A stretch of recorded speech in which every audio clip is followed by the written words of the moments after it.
Let's go down to Kokomo. Day 18, Monday the 2nd of November, at sea. For me, the sound of the cabin phone ringing is even more frightening than the noise of the General Assembly alarm bursting through the silence, as it usually signals the bad news that one of us is late. Being late anywhere on the ship is not an option, but in the casino it is a heinous crime, and if you're not exactly 2 minutes early every day after every break, you're considered late, and a banana is heading your way. We use some random lingo on this vessel, some of which I'm yet to decipher. A banana, as far as I can make out, is akin to a black mark, given in instances of minor infringements. 3 of those, and you've won a trip to the staff captain's office to receive a written warning. More than 2 of those, and you've earned yourself permanent freedom in the next port of call, and have to make your own way back home, wherever that might be. Anyway, when the dreaded ringtone blared out into the windowless darkness yesterday morning, Andrea managed to grab the receiver and return the cabin to silence before I could dangle off the side of my bunk like a well-oiled Chinese trapeze artist and pick it up. I could hear her quietly whispering into the handset, but my ears really picked up when I heard the words 8:30, our start time, being softly spoken. I immediately sat bolt upright in bed. Well, I propped up onto my elbow with my head hanging over the edge of the bed, as that's all the space allows for, and listened intently to the rest of the covert conversation. I could hear Andrea quietly protesting that it was only 7:25 a.m. before the words time change hung in the air. Shit! I hurled myself out of bed like a deranged and slightly disabled dolphin, landing in a heap on the floor next to Andrea's feet. What the freestyle? Another shipboard saying, freestyle being NCL's strapline. No one reminded me about the time change. The pair of us ran around like headless chickens, crashing into each other in the dark, scrambling desperately about, trying to find clothes, toothbrushes and name tags, using our miniature torches, the kind found in the cheap Christmas crackers, whilst also trying not to wake Daisy and Becky, who were starting later. Having not wanted to go to bed the previous evening with wet hair, and not having the required energy to spend 20 minutes drying it, I'd made the executive decision to wash it in the morning before work. It wouldn't have been so bad had Tiffany not emptied an entire jumbo-sized can of Elnet's finest and firmest hairspray onto my head the previous evening.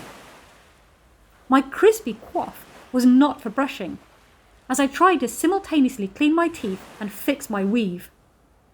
A few minutes later, 8:34 a.m, and I was dashing up the staircase 32 whilst trying to pin my name tag to my chest without puncturing a lung or tripping over. I apologised to Suk, the pit supervisor from Malaysia, and quickly started trying to help open tables, as the casino opens at 9 a.m. The trouble is that when you've got a fright like that, especially after such little sleep, the adrenaline eventually starts to dissipate, and you're left with fumbling hands and fingers, with nothing but ice water running through your veins. I did my best to be competent and composed, taking long, slow breaths to return my racing heart rate to somewhere approaching normal. Finally, I calmed down and was shaking imperceptibly by the time Leonard started our morning meeting. First impressions was the day's watchword, and in the black sock parade, I just about got away with my brown pair. In fairness, he was lucky I was wearing socks at all, as the rest of my underwear had been sacrificed in my hurriedness to get dressed. As things returned to normal, we realised that it wasn't just us who were late, but practically 75% of the crew and passengers to boot had become victims of a not-so-smartphone update that had overridden the fact that all our phones are set to manual time and date input. I then got to sit on Poker 2, watching the crew door swing open and worried staff members scurry about the pit desk with ashen faces. Albeit I did so with creased skin on my arms, where my wrinkled pyjamas had left telltale imprints on my forearms. I was delighted when when my break finally arrived, and I was able to take a rapid shower in the 7 minutes I had before I was due in the finance office. I also had to change my shirt for the blue poker t-shirt, as unbeknownst to me, we were supposed to wear them on the second sea day, as this repositioning cruise is 2 weeks long. Great first impressions this morning, Weaver. The afternoon was spent on my first day of basic safety training. This is a 2-week course, after which, if I pass, I'll be given an actual safety duty and import manning colour. If I fail, I cannot work aboard a merchant ship, and it's home I go. Middlesbrough man, Safety Phil, is in charge of whipping us into shape in readiness for our written and practical tests. He's very good and makes learning simple, entertaining and fun, despite the topic having a very serious bearing on the lives of everyone aboard the Dawn. By 4 p.m, we were released back to our daily duties, and I only had 1 hour left in the casino due to my early finish gift, before they too dispensed of me. I spent the next 2.5 hours desperately squandering precious internet minutes as I tried and failed to upload the Halloween diary. The internet is not the most reliable, but considering I wasn't expecting any access to the World Wide Web, and the fact that there are 1,190 other people vying for the same connection, I'm very grateful that it works at all. Yesterday, however, it teased me, each time promising to work, before falling short of actually granting my work a place on the public domain. Usually, I send my daily effort early in the morning before work, but being as I'd unintentionally had an extra hour's sleep earlier that day, I didn't exactly have time. So frustrated, I decided to step out of the cabin for a nice long run before the sunset to clear my frustrated head. I work hard on these accounts, and it annoys me when I don't get to let you read them. I finally reached deck 13, having sprinted up 10 flights of stairs, and opened the door leading to the outside world. What the flippin' freestyle! It was already dark! How could this be, I wondered? It was only just gone 6. There should be an orange glow of sunset, not this dark black backdrop. Checking my watch, I realised that the curse of the smartphone had struck again. In my haste and busy day, I had never changed the time forward again to the correct hour. Even more cross by now, I decided to head off into the unknown and run anyway. Overlooking the passenger pool area, midship on deck 12, the place was lit up like Christmas, with colour-changing neon lights illuminating the virtually deserted area, strung from all parts of the ship.